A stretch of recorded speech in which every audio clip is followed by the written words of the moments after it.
प्रतिदिन की भांति आज भी हम सब यहाँ कुछ आपस में धर्म की चर्चा करने के लिए उपस्थित हुए हैं। धन्यवाद देते हैं हम सब परमात्मा को कि आज एक नया दिन फिर से देखने को मिला, तो हम सब यहाँ उपस्थित हुए। प्रतिदिन धन्यवाद देव। उठते ही सबसे पहले उस परम पिता परमात्मा को हम धन्यवाद दें कि रात में सोते समय इसलिए बताया कि नमोकार मंत्र को बोल के सोएं और उठते ही उसको फिर बोलें कि आपकी कृपा के प्रसाद से आज फिर मुझे एक नया दिन मिला है। कोई भी मेरे से गलत कार्य न हो, मैं अपने लिए, अपने परिवार के लिए, संघ के लिए, देश जाति और विश्व के लिए कल्याणकारी बनूं। मैं तो रोज़ ये प्रार्थना करता हूँ। हाँ, सर्वे भवन्तु सुखिनः की जो प्रार्थना है उसके साथ में ये भावना भी भाता हूँ, दोनों हाथों को रगड़ते हुए कि भाई सभी सुखी हों और हम भी सुखी हों। उस सब में हम तो हैं ही, लेकिन हम भावना तो भाई सकते हैं। तो आज से हम एक नई श्रृंखला शुरू करना चाहते हैं जो लगभग 15 दिन तक चलेगी। सागार धर्मामृत की उस कारिका के साथ में अपन आपस में एक दूसरे से चर्चा करेंगे जो पंडित आसादर जी ने उन गुणों के लिए बताया जो एक सदगृहस्थ के होने चाहिए। एक गृहस्थ बनने के लिए, श्रावक बनने के लिए क्या क्या आवश्यक बातें होती है, ये आप यदि सागार धर्मामृत पढ़ेंगे तो पूर्ण रूप से आपको उसमें स्पष्ट रूप से मिलेगा। जैसे रत्नकंठ श्रावकाचार्य में श्रावकों के लिए, क्योंकि मुनियों का तो एक ही आचार है और वो है मूलाचार, और उस मूलाचार में कोई हेर फेर नहीं हुआ। आज पिछले 2000-2500 वर्ष से वह लिखा हुआ है, उसमें कहीं पर भी कोई कमी नहीं है, नहीं आई। जो 28 मूल गुण पहले थे भगवान महावीर स्वामी के काल में, वही आज तक हैं। क्योंकि रुपया में 100 आना पूरे होते हैं, 100% पूरे होते हैं, लेकिन पैसे कई तरह के होते हैं। इसी प्रकार से श्रावक भी कई तरह के होते हैं, छोटे बड़े मजोल सब तरह के होते हैं। और श्रावकों के आचार में ही बहुत परिवर्तन आया। 35 प्रकार के श्रावकाचार लिखे जा चुके हैं और अभी फिर और जो लिखे जा रहे हैं वो अलग हैं। अभी पहले जो ग्रंथ निबद्ध जो हुए हैं उसमें 35 प्रकार के श्रावकाचारों का वर्णन मिलता है। इसलिए श्रावक का अपनी भूमिका के अनुसार निर्वहन होता है। जैसा पूज्य बड़े महाराज जी ने अपन सबको बताया कि यहाँ पर हम सब प्रतिमाधारी बन सकते हैं। आचार्य श्री जी ने रामटेक में जब प्रवेश, हमारा जब चातुर्मास हुआ था, पहले भी हुए हैं महाराज जी के, तो हमारा तो एक चातुर्मास जब रामटेक में हुआ दीक्षा के बाद, तो पहला प्रवचन ही ये किया था कि जब त्रियंच भी प्रतिमा ले सकता है तो फिर हम तो मनुष्य हैं। त्रियंच भी जो है ना पंचम गुण स्थान वृत्ति हो सकता है, तो आप क्यों नहीं हो सकते? सोचो, वो अणुवृत्ति बन सकता है, नहीं बन सकता है? बने हैं। हाथी ने ली संलेखना, शेर ने लिया अणुव्रत धारण किए, सांप ने लिए हैं, अजगर जो बड़े बड़े जो हुए हैं उन्होंने लिए हैं, तो हम क्यों नहीं ले सकते हैं? केवल संकल्प को जगाने की आप उनको आवश्यकता है। इसलिए मैंने ये सोचा कि अब श्रावकों के बीच में है तो हम आपको श्रावकों की बात भी बताएं कि श्रावक किस प्रकार से आगे बढ़कर, घबराने कोई आवश्यकता नहीं है, क्योंकि एक पैसा भी पैसा है और 99 पैसे भी पैसे हैं, वो अभी रुपया नहीं हुआ है। इसलिए श्रावकों की बहुत सारी सीढ़ियां हैं, क्रमोन्नत आप विकास कर सकते हैं चाहें तो। मैं तो बोलता हूँ कि जो अविवाहित है वो भी प्रतिमाधारी बन सकता है। कौन ने कहा कि प्रतिमा लेने के बाद में विवाह नहीं होता है? कोई भी ग्रंथ में नहीं लिखा है। किसने कहा कि एक बार भोजन करना ही प्रतिमाधारी का कार्य है? कुछ नहीं। सुबह से लेकर सूर्योदय से लेकर सूर्यास्त तक खाते रहें आराम से। जो मान लीजिए प्रेग्नेंट है, जो महिला है, प्रतिमाधारी है, वो यदि नहीं खाएगी तो उस बच्चे का लालन पोषण कैसे होगा? इसलिए इस प्रतिमाओं का, हाँ, जो आश्रम में रहते हैं उन ब्रह्मचारियों के लिए अलग है, और जो घर में रहते हैं उसके लिए अलग है, जो मान लीजिए बिजनेस कर रहा है, सर्विस कर रही है कोई महिला है, पति नहीं है उसका, उसके लिए अलग है, सबके लिए अलग अलग दिया है। आचार्य ज्ञान सागर जी महाराज और आचार्य विद्यासागर जी महाराज, पूज्य प्रमाण सागर जी महाराज, इन सब की सोच एक ही है कि हर व्यक्ति प्रतिमाधारी बन सकता है। और मेरी भी यही भावना है, जैसे महाराज श्री ने बताया कि हर व्यक्ति बन सकता, बस उसमें संकल्प शक्ति हो, कुछ त्याग करेंगे तो कुछ पाएंगे। आप प्रमाद छोड़ेंगे तभी पाएंगे, प्रमाद को नहीं छोड़ेंगे तो नहीं पाएंगे। तो बात है अपने उन सदग्रस्त बनने वाले गुणों की, जिनकी चर्चा आगामी कल से अपन एक एक गुण की चर्चा हम प्रतिदिन लेंगे। आज तो हम वह गाथा पढ़ते हैं जिस गाथा के माध्यम से, एक मेरे पास में फाइल रखी हुई है कि उसमें लिखा है हमने, पहले आपको बुरा लगेगा कि जानवर से इंसान बनाने के नियम। क्या लिखा है? सबसे पहला चार्ट ही वही लगा रखा है मैंने कि जो जानवर अभी बना हुआ है उसको इंसान बनने के लिए इन इन नियमों का पालन करे। ठीक है, फिर इंसान से श्रावक बनने के, या इंसान से जैनी बनने के नियम, और जैनी से श्रावक बनने के नियम, ऐसे 3 चार्ट उसमें लगे हुए हैं। आप स्वयं देखें कि हम अभी कैसी प्रवृत्ति कर रहे हैं। इसलिए धर्म से जुड़ें, धर्म से जुड़ेंगे तभी ये सब काम हो पाएंगे। धर्म यदि नहीं रहेगा, जीवन में धर्म होना बहुत जरूरी।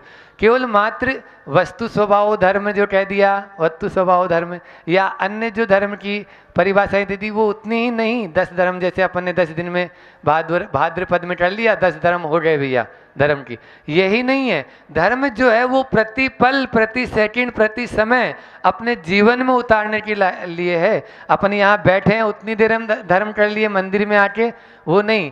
मंदिर में हो चाहे मंडी में हो, समझ रहे हो मंडी भामोरा वालों, मंदिर में हो चाहे मंडी में हो, धर्म तो हमेशा करने की चीज़ है।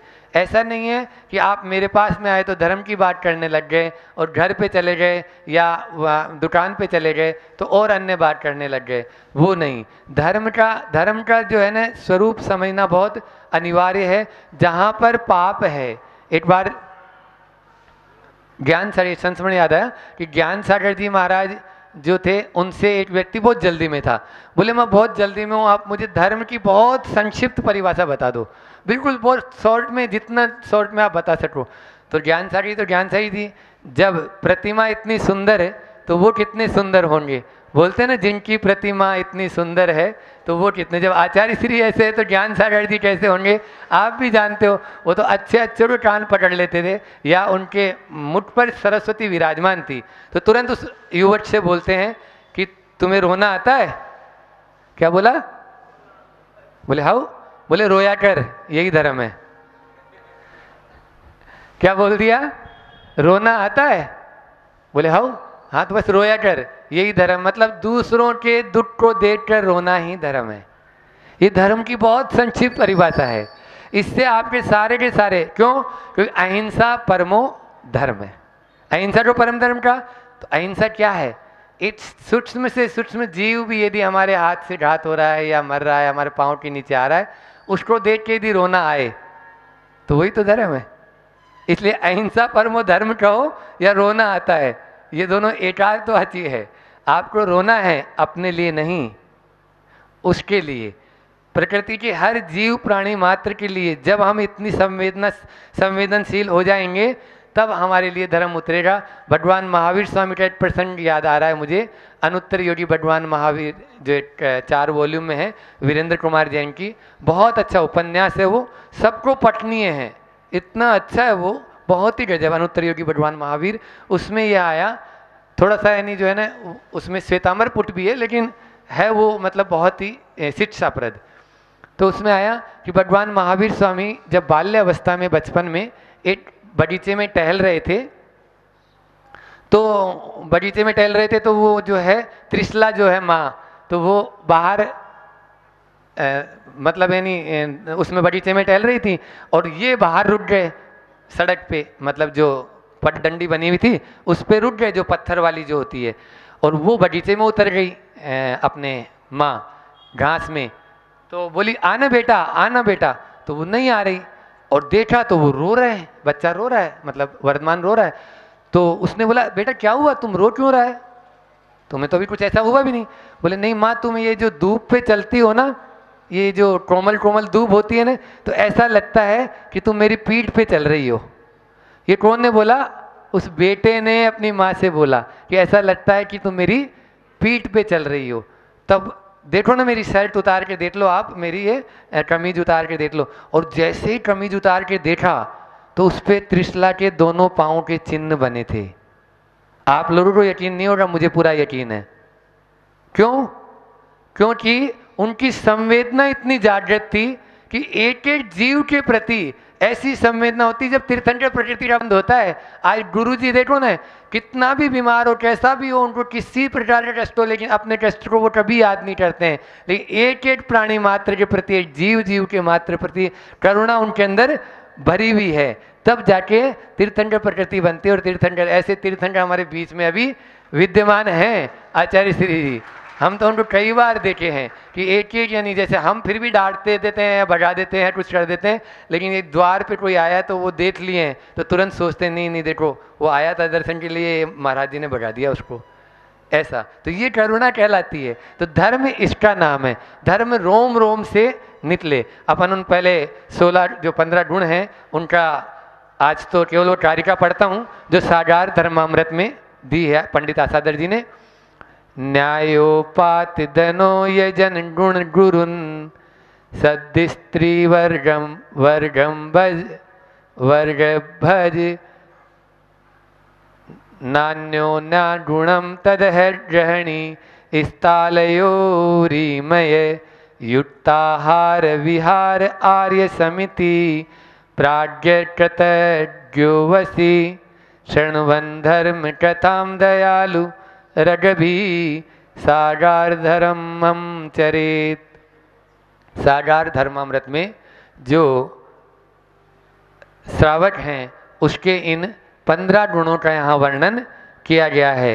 न्यायोपात धनो, सबसे पहले जो है न्याय से उपार्जित धन होना चाहिए। यदि आप न्याय से उपार्जित धन होगा यानी तभी तो आप खुद शुद्ध रहेंगे, और आपके यहाँ यदि साधु आया है तो उसको भी आप जो धन से उपार्जित जो दान दे रहे हैं उसमें भी शुद्धता आप आएगी। कल इसकी चर्चा करेंगे अपन। फिर आगे दूसरा है, आज केवल इनके नाम बता रहा हूँ।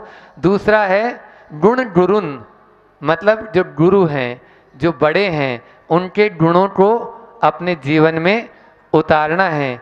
तीसरा है सद्धि, मतलब वाणी में जो है मिठास हो। वाणी जो है कैसी हो? मिठा। त्रिवर्ग भजम, त्रिवर्ग यानी 3 वर्ग होते हैं। कौन कौन से? धर्म, अर्थ और काम। इसको त्रिवर्ग कहे। 4 पुरुषार्थ होते हैं ना, उसको इसमें त्रिवर्ग कहते हैं, धर्म अर्थ और काम को। इन तीनों को वो प्रतिदिन इन तीनों में सामंजस्य रखे।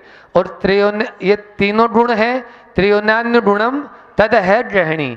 उन तीनों गुणों से जो समन्वित है वैसी ही गृहिणी जो है वो लेके आए। घर में गृहिणी कैसी लानी चाहिए, ये पूरी चर्चा इसमें आएगी।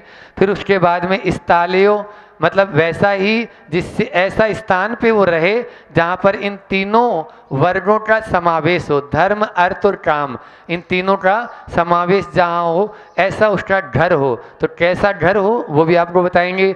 हिरिमय, वह बुद्धिवान होना चाहिए उसका, यानी जो है ना वह बुद्धि से मतलब ओत प्रोत होने चाहिए। युक्ताहार विहार, युक्ताहार कैसा उसका आहार विहार होना चाहिए, आहार कैसा होना चाहिए, ये तीनों जो धर्म अर्थ और काम इन तीनों में समावेश उसको प्राप्त हो, ऐसा ही उसका आहार विहार होना चाहिए। आर्य समिति, आर्य समिति का मतलब है वह सज्जनों के समागम में रहे, प्राज्ञ विवेकवान हो, कृतज्ञ, कृतज्ञ मतलब उसको किए हुए उपकार को भूलने वाला नहीं होना चाहिए, वसी इंद्रियों को वश में करने वाला होना चाहिए, श्रवण धर्म कथाम, धर्म कथा को सुनने वाला होना चाहिए, दयालु, दया से ओत प्रोत होना चाहिए, रगभी, अगभी मतलब अग यानी पाप से भीरू होना चाहिए। ऐसा वह सागार धर्मामृत, सागार का मतलब होता है हम तो है अंगार। आगार का मतलब होता है घर, आगार का मतलब क्या होता है? निवास, घर। तो आप हो सागार, मतलब आपका घर है, और हम हैं अंगार, क्योंकि हमारा घर नहीं है। समय भी बहुत हो गया है, बातें तो बहुत सारी है, रोज रोज करेंगे थोड़ी थोड़ी, ठीक है? इतना ही रखते हैं। बोली अहिंसा परमो धर्म की।